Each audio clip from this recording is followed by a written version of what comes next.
Hello students, आप लोगों का स्वागत है मेरे यूट्यूब चैनल गुरु जे पर। मैं हूं अश्वनी तोमर और आज हम सेट की बेसिक डेफिनेशन एंड उसकी रिप्रेजेंटेशन के बारे में इस लेक्चर में पढ़ेंगे और कुछ एग्जांपल्स को देखेंगे। हमारा मेन मोटिव आप लोगों का 11th क्लास का सेट रिलेशन फंक्शन का रिवीजन कराना और 12th के रिलेशन एंड फंक्शन को अच्छे से पढ़ाना है। 12th के रिलेशन एंड फंक्शन को अच्छे से पढ़ने के लिए ही मैं आप लोगों को ये सेट रिलेशन और फंक्शन 11th क्लास का रिवाइज करवा रहा हूँ। तो स्टार्ट करते हैं। सबसे पहले बात करते हैं हम सेट्स की डेफिनेशन की। सेट की डेफिनेशन की अगर मैं बात करूं तो a set is a collection of well defined objects, that is objects follow a given rule और रूल्स। हमारे पास एक कुछ ऑब्जेक्ट्स का एक कलेक्शन है।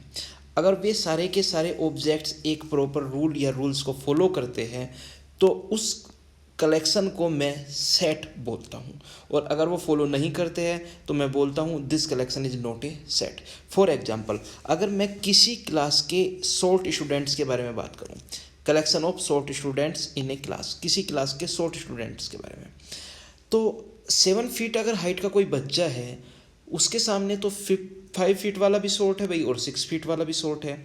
बट अगर मैं वहीं पे 5 फीट वाले स्टूडेंट की कंपेयर करता हूँ तो 5 फीट स्टूडेंट के कंपेयर में 5 फीट वाला तो शॉर्ट नहीं होता है। इट मीन्स शॉर्ट स्टूडेंट को डिफाइन करने के लिए मैं यहाँ पे कोई रूल या कोई लेंथ डिफाइन नहीं कर रहा हूँ। That's why collection of short student in a class is not a set. अगर मैं वहीं पे collection of those students whose height is less than 5 feet की बात करूं तो ये एक सेट को रिप्रेजेंट करता है, क्योंकि अब मेरे पास यहाँ पे एक रूल है जो मुझे स्टूडेंट्स ला के दे रहा है। रूल है 5 फीट से कम हाइट होनी चाहिए बच्चों की। जैसे मुझे कोई 5 फीट से कम हाइट का दिखेगा मैं उसे अपने कलेक्शन में लेके आ जाऊँगा और यही कलेक्शन एक सेट कहलाएगा। जब कोई कलेक्शन एक सेट बन जाता है तो उस कलेक्शन के जो ऑब्जेक्ट्स होते हैं, जो मेंबर्स हो जाते हैं, उन मेंबर्स को हम बोलते हैं elements of a set. Set को usually capital letter A, capital letter B, capital letter C से डिनोट किया जाता है। बट सेट के जो एलिमेंट्स होते हैं उनको small letter A, small letter B, small letter C से डिनोट करते हैं। यहाँ पे एक इम्पोर्टेंट चीज़ ये भी है कि अगर कोई एलिमेंट, सपोज करो कोई स्मॉल लेटर से रिप्रेजेंट होने वाला एलिमेंट किसी सेट में बिलोंग करता है तो उसको मैथमेटिकली कैसे लिखा जाता है? मैथमेटिकली उसको लिखा जाता है एक्स बिलोंग्स टू ए। ये जो साइन होता है हमारा, इस साइन को हम बोलते हैं बिलोंग्स टू। अगर वो एलिमेंट एक्स सेट ए में बिलोंग नहीं करता है तब हम लिखते हैं x does not belongs to A, कि एक्स ए में बिलोंग नहीं कर रहा है। यहाँ पे कुछ एग्जाम्पल्स है सेट्स के। पहले एग्जाम्पल की बात करूँ, the collection of vowels in the alphabet of English language. तो इंग्लिश लैंग्वेज में जो हमारे वोवेल्स होते हैं वो होते हैं ए, ई, आई, ओ, यू। ये डिफाइन है, ये एक रूल को फॉलो कर रहे हैं वोवेल्स के, तो ये कलेक्शन एक सेट कहलाएगा। Set of all points on a particular line, एक पर्टिकुलर लाइन पे इनफाइनाइट नंबर ऑफ पॉइंट्स होते हैं। इन इनफाइनाइट नंबर ऑफ पॉइंट्स का जो कलेक्शन है वो एक सेट है, क्योंकि हमें पता है सारे के सारे पॉइंट्स एक रूल फॉलो कर रहे हैं, और रूल क्या है? किसी एक स्ट्रेट लाइन पे होने का। थर्ड एग्जाम्पल की मैं बात करूं, the set of all lines in a particular plane. एक पर्टिकुलर प्लेन में इनफाइनाइट नंबर ऑफ लाइंस हो सकती है, बट एक पर्टिकुलर प्लेन में है वो, इट मीन्स वो सारी की सारी लाइन क्या कर रही है? एक रूल को फॉलो कर रही है, और रूल क्या है? एक पर्टिकुलर प्लेन में होने का। Hence the collection will be a set. Fourth example की बात करूँ तो the set of odd natural numbers. Odd natural numbers क्या होते हैं हमारे? 1, 3, 5, 7, 9। बट अगर मैं इसकी एक डेफिनेशन दूँ या इन पे एक रूल लगवाऊँ तो रूल होता है all those natural numbers that are not divisible by 2।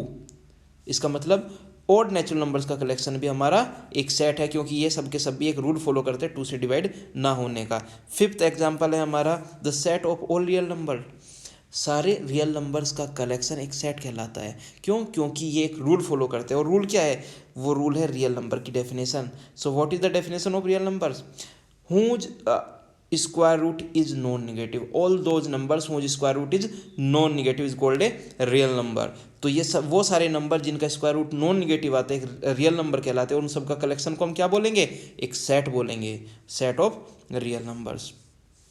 अब जो सेट के एलिमेंट्स होते हैं, जैसे यहाँ पे 1, 3, 5, 7, 9 है, इनको डिफाइन करने के दो तरीके होते हैं, इनको दो तरीके से रिप्रेजेंट कर सकते हैं। लेट्स से पहला जो मेथड होता है उसको बोलते हैं हम रोस्टर मेथड ऑफ रिप्रेजेंटेशन।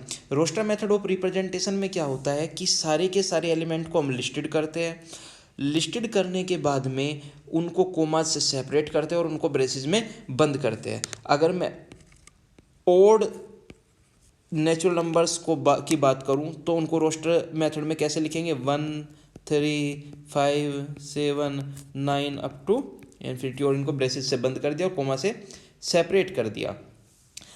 अब अगर मैं यहाँ पे बात करता हूँ कि दूसरा मेथड क्या होता है, दूसरा मेथड हमारा होता है set builder method. Set builder method में हम पूरे के पूरे कलेक्शन को सिर्फ एक वेरिएबल एलिमेंट की हेल्प से डिफाइन करने की कोशिश करते हैं, जहाँ पे वो वेरिएबल एलिमेंट जो होता है वो हमारा एक रूल फॉलो करने की कोशिश करता है, ठीक है। और उससे अलग बाकी जितने भी एलिमेंट्स हैं, उस सेट के बाहर के जितने भी एलिमेंट हैं, उनमें से कोई भी एलिमेंट उस प्रॉपर्टी को, उस रूल को फॉलो नहीं करेगा। For example collection of odd natural numbers को हम कुछ इस तरीके से भी डिफाइन कर सकते हैं। यहाँ पे मैंने a x such that x equal to 2n+1, 2n+1, 2n+1 में जब मैं n इक्वल टू 1 2 3 ये सब पुट करता हूँ तो मुझे क्या मिलता है, 1 पुट किया तो मुझे मिला 3, 2 पुट किया तो मुझे क्या मिला 7, 3 पुट किया तो मुझे क्या मिला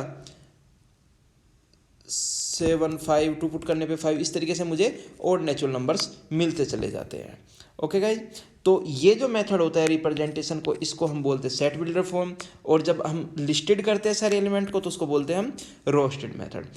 अपनी अगर मैं बुक की बात करूँ या जो हम आगे पढ़ने वाले हैं, हम नॉर्मली सेट बिल्डर मेथड का यूज करते हैं, ठीक है। इसके बाद एग्जाम्पल पे चलते हैं।